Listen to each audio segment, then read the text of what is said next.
Hello and welcome to the channel. I will tell you interesting scary stories from Reddit and not only.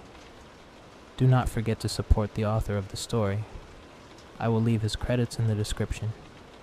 I also hope for your support of my channel in the form of likes and comments. I really appreciate it. Get comfortable in your bed, put on your headphones, and turn off the lights.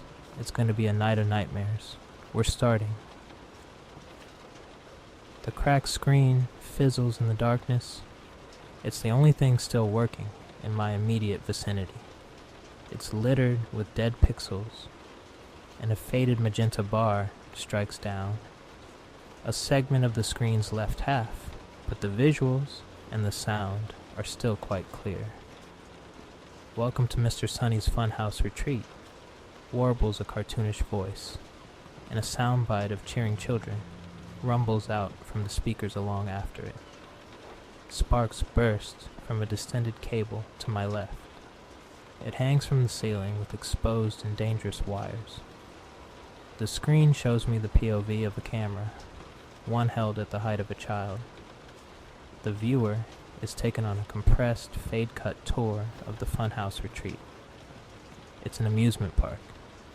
The sun is shining, and all around are smiling children and happy families, eating ice cream and running from ride to ride. Colorful arches stand tall overhead, and friendly faces sell popcorn and stuffed animals from pathside carts and stands.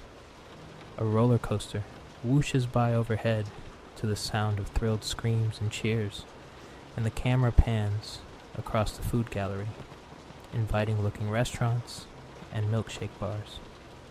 Mr. Sunny himself appears on screen. It glitches for a moment as he does so. Mr. Sunny is a costume character. He has an orange humanoid body and a large, soft yellow head. It looks like a grinning sun. The expression is fixed, of course. His mouth does not move as he speaks. The grin is stretched just a little too wide. The eyes are staring and dead. It is impossible to tell who is wearing the costume. There is no exposed skin. The voice is masculine. "Where the sun always shines," he boasts, putting one hand on his hip and throwing the other out in a comical wave, high-fiving a young boy who scampers past him. Collect an autograph from me for a free Mr. Sunny stuffed buddy. Have you seen me yet today? Be sure to keep an eye out, and come say HI if you do. He chuckles. The camera spins round in a circle, showcasing the best that the park has to offer, as another roller coaster flies round, in a spiral in the near distance. The camera completes its spin, and Mr. Sunny is closer. "Unless, of course, I see you first." He laughs. The screen glitches again. It shows us more of the park. More well-tendered trees and clean pavements. Posters adorned with grinning characters, and immersive, interactive games and stands. The camera shows us the retreat's water park. Large sprinklers send out blasts of raining water, and children splash gleefully round in the puddles and pools. Mr. Sunny watches the antics from afar. "Not for me, thanks," he laughs, putting out his hands.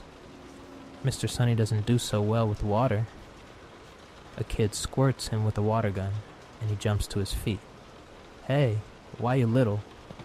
The kid laughs and runs away as Mr. Sunny chases good-naturedly after him, shaking his fist in a playful display of mock outrage. The little movie fades to black, then after a beat, begins again from the beginning, looped. The cable to my left sparks up again, and I make a note of this location on my little map. This ruined section of Funhouse. The map is my work in progress.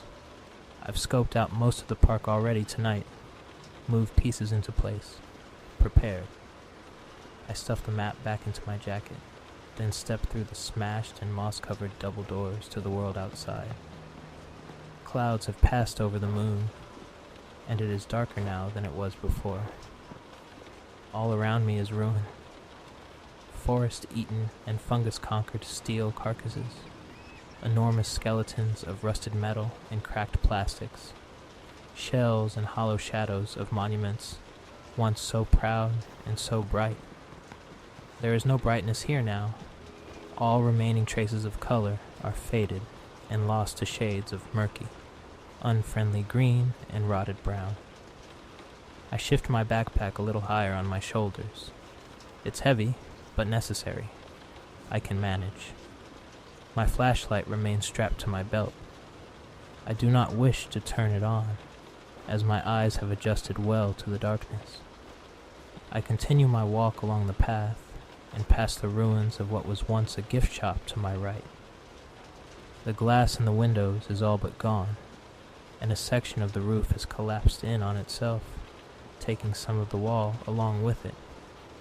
The gift shop stands opposite, a scuffed statue of Mr. Sunny, standing tall and waving from the center of a green and sludge-filled fountain.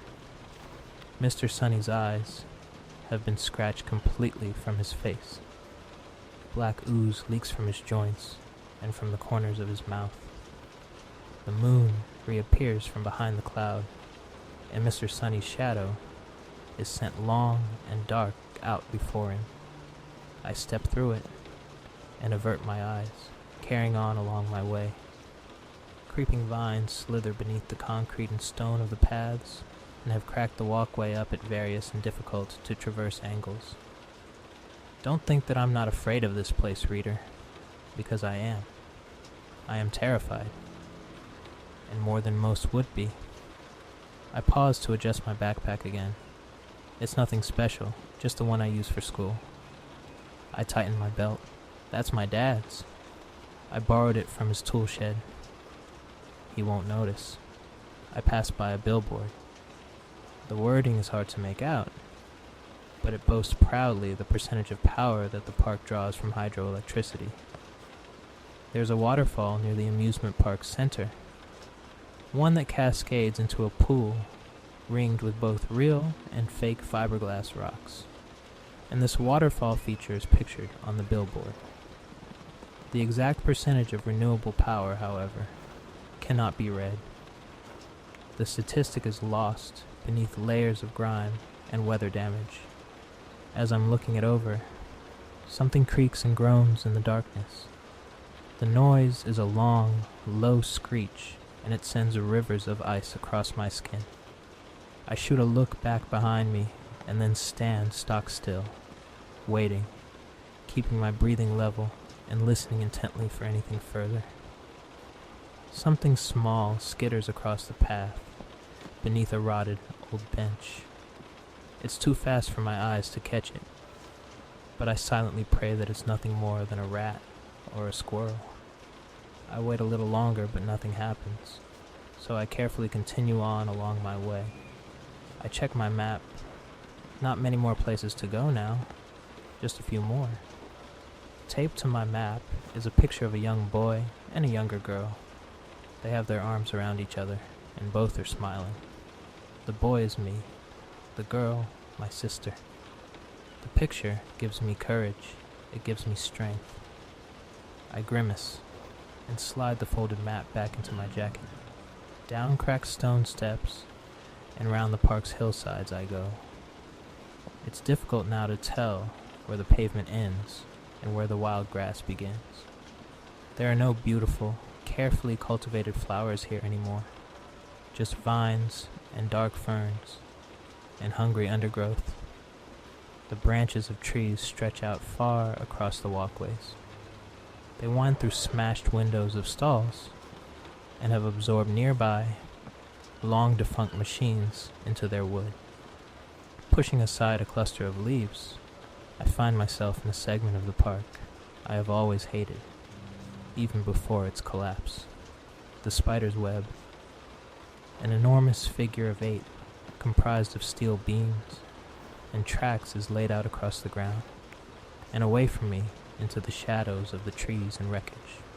Smallish, cup-shaped carts are affixed to the rails at various intervals, each big enough for 3 or perhaps 4 people to sit in. And overhead, above it all, is a colossal steel wire web. Shoots and forest grime drip down from the web's intersections, and a monstrous, massive fiberglass spider perches across it, suspended forever in time. Frozen mid-creep, its eyes once glowed, but now they're dead and devoid of life. It looks almost as bad now as it did in my nightmares. "Dare you ride?" asks a provocative sign, affixed to a section of the operating booth to the left. I daren't. Not today, nor any other for that matter. Instead, I take a deep, slow breath and step down from the concrete and onto the rails. I glance up at the great spider, childishly, as if it were going to suddenly burst into life. It does not, of course, and I set out through the enormous loops of steel, past the still and silent cup carts, and kicking through the ferns and vines to the ride's very center, towards the standing stone in the middle. Back in the day, this stone was layered in cables and netting, but that has all fallen away and rotted now. The stone is glaring in its difference to its surroundings. This is no fake rock. It has not been constructed or painted. You can tell quite clearly in its appearance, in the sense of weight it conveys, without even touching it. This rock is ancient. It's been here forever, for far, far longer than the park. Far older than the construction of Mr. Sonny's funhouse retreat. I stop at its base and crane my neck, looking up. There are a series of inscriptions in this stone, carved deep into the rock. On the left side are a series of simple holes. Near the top is a single hole. Below this single hole, and a little further down, are two dots. Beneath the two are 3 dots, and so on, all the way down. On the right-hand side, directly across from and accompanying each set of dots, is a rough animalistic shape, a different caring for each set of dots. They appear as follows, and I shall tell you what I see. Beside the lone carved dot near the top of the standing stone is a small, spiral creature. Crudely carved, but it looks something like an ammonite. One of those prehistoric fossils. Below these carvings and beside the 2 circles is a smallish snake. Like the ammonite above it, this carving, and indeed all the rest, is crude, but the head and body of the snake are clear. The snake appears to be frilled. Beside the 3 dots is a lizard. It stands awkwardly on its back legs. Its frill is extended down its shoulders and back. Its limbs are clumsy and long. Below this are 4 dots. Beside the 4 is a rough carved man, or man-like creature. Thin and boneless appendages have burst from the frills in its shoulders and creep out alongside its arms. Below the 4 are the 5, and beside the 5 is a thing more octopus than man. Still stood hunched, eyes 2 void-like pinpricks in the stone. Beneath are 6 dots. Beside these 6, the octopus is gone, and in its place is carved a wide circle. The circle has writhing and intertwined appendages going around and around, and the circle itself is ringed with eyes. Finally, at the very bottom, and just below my eye level, are 7 clustered dots in the rock. Beside these 7 is the edge of a tentacle. This tentacle was clearly part of a large carving, one much larger than the carving above it. However, most of the stone here has been cracked and eroded away. Rubble sits amongst the ferns by my legs. I am washed in a dark and sinister wave of dread as my eyes scan this stone from top to bottom, as if there is something cold and shadowy squirming beneath my skin. I take a picture of the stone and make a note of my findings on my map, eager to leave this part of the park behind. And as my pen scrawls its way across the paper, my ears prick up at the sound of creaking metal. Not like before. This is closer and more constant. I swivel around at once. Nothing is immediately obvious to me at first. Just that noise in the gloom. An insect flits by my face, and I swat it away. And in the manner of some monstrous metal giant awakening from a slumber, the ride starts. To my utter dismay, to blink and grind into bleary life. Sparks start jumping out from the rails. Overhead lights fizzle and judder from dead, cracked glass, into glowing trails and rails and eyes. The stone and myself and the overgrowth are all washed with a deep indigo light, and I am compelled to look up and over to the fiberglass spider in the steel wire web. Its eyes, one by one, begin burning with their own angry light. It's my nightmare. It's just like my nightmare, but it's all coming true. It's too soon, I mutter to myself, glancing down to my watch. I'm not ready, but I have seemingly run out of time. The map is hastily stored back into my jacket, and my backpack bounces painfully against my upper back as I take off across the ride, jumping and dodging over the rails, and trying to return to the safety of the concrete beyond. But I do not make it in time. The cup-shaped carts have begun to shake, and they start to drift their way around the rails. Slowly at first, sure, but in no time at all. They have begun to whiz and whir, spinning deliriously as they do so, all around me in the forgotten lights of the spider's web. The jumping shadows play tricks on my mind. I have to keep glancing up to the spider to be sure that it isn't creeping its way across the web towards me. I take a step back in panic as a rush of air blasts past me, watching as the spinning cup shoots around on its perpetual path. The noise of the ride grows louder and louder. The lights flash. Over to my right, sounds a terrible grinding and a fountain of sparks in white and gold. One of the cups is caught in the branches of a tree, and it spins angrily, stuck more or less in place as it tears off twigs and leaves in a flurry. Another cup over to the left disconnects entirely from the rails, broken as they are, and smashes violently into another going the opposite way. Metal and plastic fly in all directions as the ride goes faster and faster.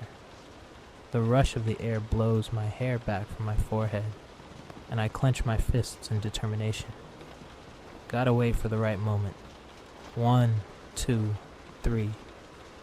I hop the rail before me and jump to the next safe section of grass as a cup goes hurtling round the tracks just behind me. The concrete of the park isn't far away. I can make it. The ride speakers, unseen, crackle and fizz. The spider is hungry, a gravelly voice taunts, and villainous laughter reverberates around the rails. A nearby billboard, half buried in foliage, depicts a cartoon, Mr. Sunny, racing round in one of the cups. In the billboard, it's clear that the cup is supposed to be the hollowed-out shell of a spider's egg. It's not so obvious on the cups themselves now, following their seasons and seasons of damage and wear. In the picture, Mr. Sunny is grinning. He winks at the audience, despite the presence of the spider overhead. Saliva, or venom, drips from its fangs. I hop the next set of rails, stumbling a little, but catching myself and preventing a painful potential crash into one of the carts, careening around and away. "The spider is hungry," laughs the voice. Flee or face the terror of the spider. It begins to glitch out. The spider's hot. The speakers crackle, and to my horror, the cadence of the voice changes somewhat. "Children," it says. "So brave, so courageous, ever the heroes, to trek so boldly into so dangerous a place, unarmed and reeking of innocence, so hopeful, so sweetly ignorant." It's his voice, Mr. Sunny's. I turn to look behind me, at the lights and the spider, and the shadows, and the screeching rails. "Where are you?" I whisper. "The spider is hungry," laughs the voice. Sparks fly, and with a concerted exertion of effort, I jump suddenly forwards and scramble up the concrete steps. Scrambling away from the danger as the cup carts spin furiously round and round on their tracks beneath the watchful gaze of the spider. I don't have much time now. I take off at once, checking that nothing has fallen from my belt or my pockets as I consult the map. I take a sharp left and sprint through the ruins, past the old water park to the control center nearby. The water is dark and grim, a large plastic feature in the shallow end. A once friendly-looking giant frog head, one that beamed with pride as children played in its mouth. It has now the appearance of some twisted leviathan, a lurking terror from the depths, leering at passers-by who dare to venture too close. My feet splash in the water as I cross the flooded ground. I ignore what might have been a series of bubbles from the darkness to my right. The control center, its prime, had the power to redistribute water and adjust pressures from various parts of the park. It can adjust the intensity of the waterfall. It can do all kinds of things. The glass is all smashed up here, and the doors are either gone or cracked completely from their hinges, so getting in isn't difficult. I consult my notes. I'm going to have to implement my plan much sooner than I'd expected. Darting to the appropriate section of controls, I spin a great and rusted wheel. I have to put a bit of effort in, at first, as it clearly hasn't been touched in a long, long time. Gradually, though, round and around it goes. I check the control panel. Blinking lights that represent different areas of the park change color from yellow to red. Some blink dead entirely. I check to make sure that the appropriate levers are all in the right places. Pipes hiss and leak all around me. I ensure that the levers connected to the waterfall's dams are directly engaged. Certain ones near the top, and particularly the ones in the pool at its base. My watch ticks. Time is not on my side, so I take one last look, and I hope for the best. It's now or never. I flee the control room as shadows dance in the corners of my vision. Unable to shake the sensation that something is following me through the ruins, I take a shortcut through a nearby building. Mr. Sunny's 4D experience. Racing through a shattered emergency exit, and down corridor after corridor, I pass through one of the main rooms. The rows of seats are all empty now, of course. But as I try to maneuver my way through the room, the screen blares suddenly and loudly into life. The indigo light from the spider's web did not do much to help my night vision, but the light from the screen in here obliterates it entirely. I shield my eyes in distress as white intensity blasts out across the room. The screen cuts through colors, yellow, cyan, magenta, and then to black. And Mr. Sunny appears on screen, his permanent grin stretched across the yellow of his face. He peers down at the ghost audience, at myself, caught in his glare. An artificial breeze begins to blow through the room, and I feel it rustling my clothes. "Hello, friends," Mr. Sunny beams down at us. Computer technology has been used to make his mouth move. Not so permanent a grin after all, then. The effect is disturbing and unsettling. Or should I say, "Friend," he says, peering a little closer. The breeze blows up into a wind. I stand my ground, staring at the monster through the screen. Black ooze leaks from the place that Mr. Sunny's head meets his neck. He twitches, and something writhes behind the mask. Something presses up against the headpiece, making one of his eyes temporarily bulge. "You are trapped in the web now, child. I can help you if you like, but I cannot do it from here." I stare at the monster. Afraid, yes, but angry also. I can help you escape. I can help free you from this place. Mr. Sunny will always help those in need. I bore my hatred into the soulless eyes of Mr. Sunny, and the room darkens. He leers closer still. His little speech falters, and he changes his track. You are different, he says. You're not reacting as I would expect. What's your secret, child? I close my eyes. I gather myself, and I carry on along my way. I reach the end of a row and start heading down the steps towards the emergency exit. This seems to frustrate Mr. Sunny. I hear the jump in his emotions. Where are you going? Don't you know it's rude to walk away when someone is talking? And then his tone changes further. The supposed care for my well-being drops entirely. I hear terrible, terrible recognition in his voice. Oh, that's right. How could I forget? Mr. Sunny laughs. I think we've met before, haven't we? Nolan? Numberless Nolan. You were supposed to be my 4. A striking shard of fear roots me suddenly to the spot, and I cannot help but look back over my shoulder to the screen in the theater room. Mr. Sunny's CGI mouth laughs wide. Never matter. Your sister was an excellent 4. She served deliciously, I'm sure you'd be glad to know. A visual of my sister is projected across the screen. I'm in the picture too. It shows us on the log flume ride, shouting gleefully.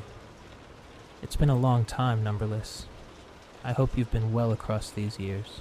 I've certainly missed you here. We've all missed you here. The lights change to red, and the wind rises. You will be my 6, Numberless Nolan. You will be my 6. And then I will only need one more. And how long will that take, do you think? A week? Or a month? How long before others are sent in after you? How long before more children come searching for exploration and adventure? And they will find me. They will find me. I crack my feet from their positions, glued as they are to the floor, and take off. I run through the emergency exit and down another moss-lined corridor as Mr. Sunny laughs loud and large from behind me. There is no escape now, number 6. I run, and I run, and I run. I smash through the broken doors to the rear of the building and take off towards the center of the park, towards the waterfall and the rapids ride. The ride where I lost my sister forever. Laughter rumbles through the speakers, all crackling and sparking back into life as I run through the wreckage. Lost little boy, all alone in the darkness. I follow my map. I double-check the location of the waiting area for the rapids ride. I used to come here a lot with my family as a young kid, and I always hated that waiting area. It's underground, you see, and intensely claustrophobic. The sounds of the rushing rapids river were always churning overhead and all around, and I was constantly afraid that the walls would suddenly give out, that all those people waiting in line would be trapped and flooded as the water rushed in, transformed into desperate, clamoring bodies, all scratching and clawing each other as they tried to scramble and swim their way to the surface. I arrive and check that the waiting area doors are still sealed shut. When they're open, they lead into a tunnel in the ground. But fallen metal has locked the entrance doors in place. There's only one way in and out now, and that's the waiting area's exit. The exit that leads directly up to the rapids ride itself. I carry on uphill to the ride's beginning. The waiting area exit yawns from the ground to my left. It's little more than a hole, really, with some steps down into the gloom, and a flaked old handrail built into the wall. Most of the tile walling beyond has broken off and fallen away, crumbled to wet dust on the waterlogged flooring. The waterfall is right beside us, the park's centerpiece. The sound of its constant rush, the ongoing pour of the water into the pool is loud, and I can feel the splashes drizzle against the side of my face. Puddles are already forming on the ground beside me where the pool is leaking, and beginning to overflow through cracks in the fiberglass rocks that line it. Leaning up against these rocks is the paneling from one of the Rapids Ride's rafts. It's large and roughly circular. It's the part you sit on, designed to look like wood, but is actually made from hard plastic and fiberglass.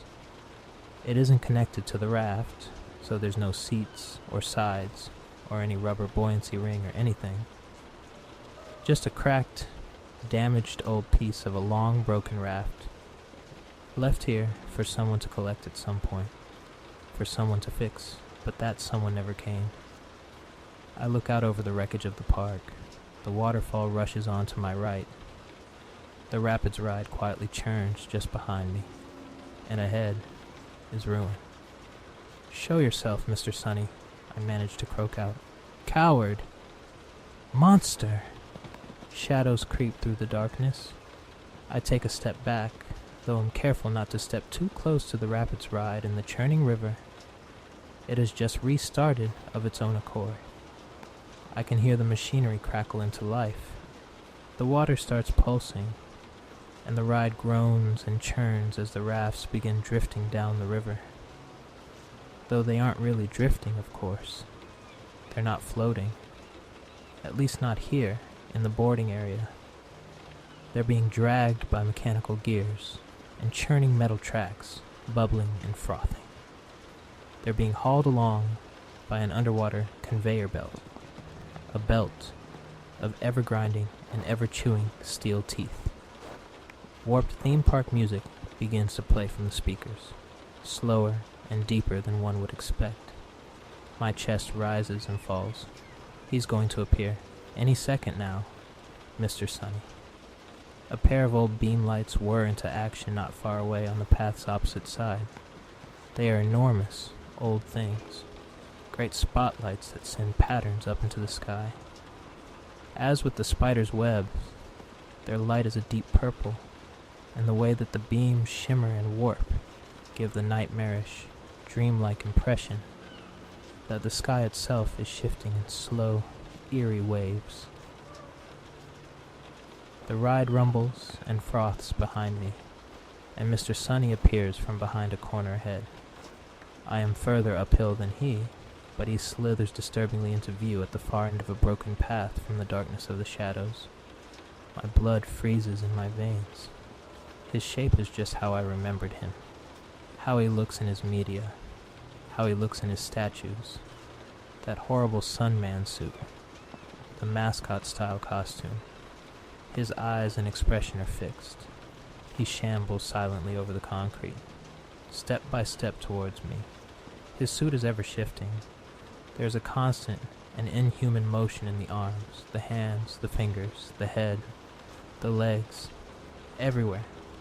A subtle writhing and squirming, all beneath the stained and faded yellow, beneath the dirt and grime-covered orange. The costume writhes, as if filled with terrible angry eels. "Hello, Six," he whispers to me as he draws closer. "You meet me here by my Rapids Ride?" His head twitches. Ooze leaks from his neck. "You won't be taken like your sister, you know, like my beautiful four. No, your taking will be quite different. You must be so excited." You were wrong earlier," I whisper, the loudest voice I can manage in the presence of this demon. "What you said at the spider's web, you were wrong." "Was I? How curious. I shouldn't think that that were the case. I am not wrong on many matters." I take a step back. He's close now, reaching out a hand towards me. "You called me a child. You said I was unarmed and reeking of innocence." I swing round my backpack and tear open the zip. "I'm not a little kid anymore, monster. You think I'd come to a place like this, unarmed?"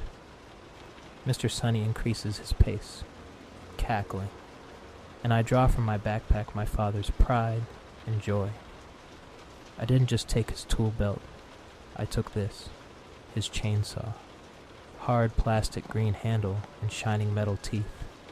And with the flick of the switch it roars into life. I roar along with it and jump deliberately forwards, swinging the chainsaw around in a merciless arc, shuddering with the reverberations as it tears through Mr. Sunny's hand. He screams in surprise and staggers backwards, eyes still staring, grin still wide. With a burst of black fluid, his hand flies through the air and it slaps against the rock of the waterfall pool barrier beside us. Out spill shivering and desperately squirming black masses, long and wet and writhing. Like tentacles, they quiver and slap against the ground. I hold back a rise of vomit in my throat and press forwards with my attack. I wonder if Mr. Sunny can see the hatred in my eyes as I swing it wildly from left to right. I shave off another corner of his costume and black pus pours out in response.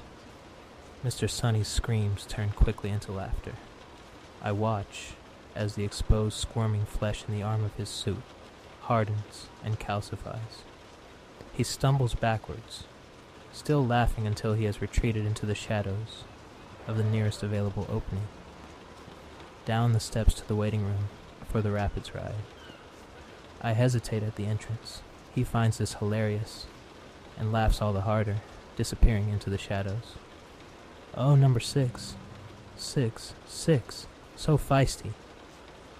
A wet and disgusting noise, something between a cough and burst of laughter, echoes from the darkness. How very quaint. But I need you afraid, little child. I want you to embrace your fear. Come now into the darkness with me. Carry your weapon with you if you like. But come talk with me. Come talk. And if I am impressed, then perhaps I shall tell you what happened to 4. Wouldn't you like to know where your sister can be found? Where you can find her? My sister. I let out a quiet, sad sigh, then take a quick step back from the waiting area's exit. Dropping the chainsaw, instead grab a hold of the fiberglass paneling of the broken raft, the one resting against the waterfall pool's fake rocks. And with all my strength, I haul it down the steps and into place. It judders down the concrete and slams against the wall, where it becomes more or less lodged where it lands, blocking the doorway and the waiting area's only exit. An effective barrier. Before Mr. Sunny can react, I start grabbing up wreckage and flinging it clumsily into place. Old concrete blocks, broken bits of metal.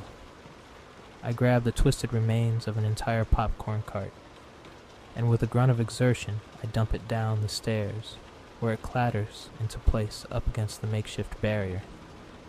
Mr. Sunny has caught on.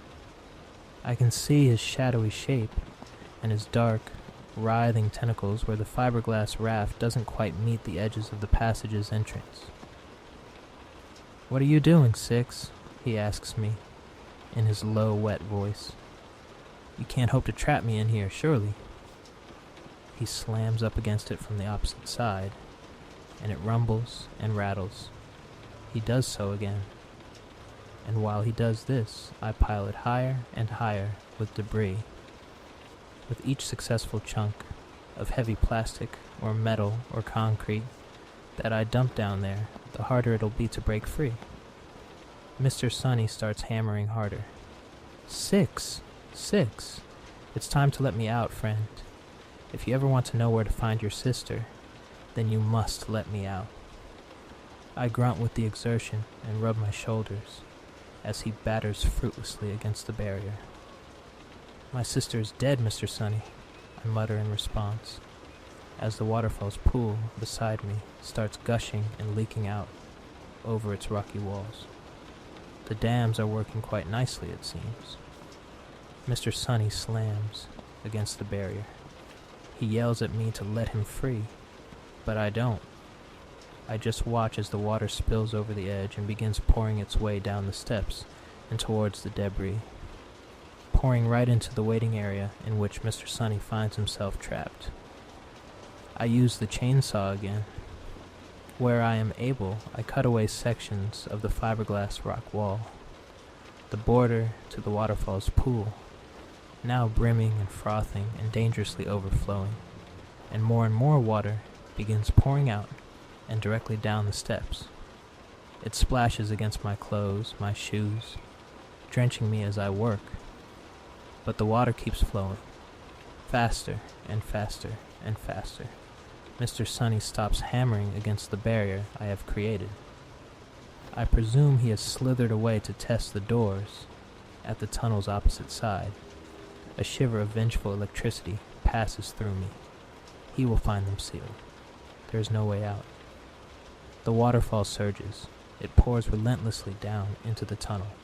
More and more and more. Mr. Sunny begins to scream.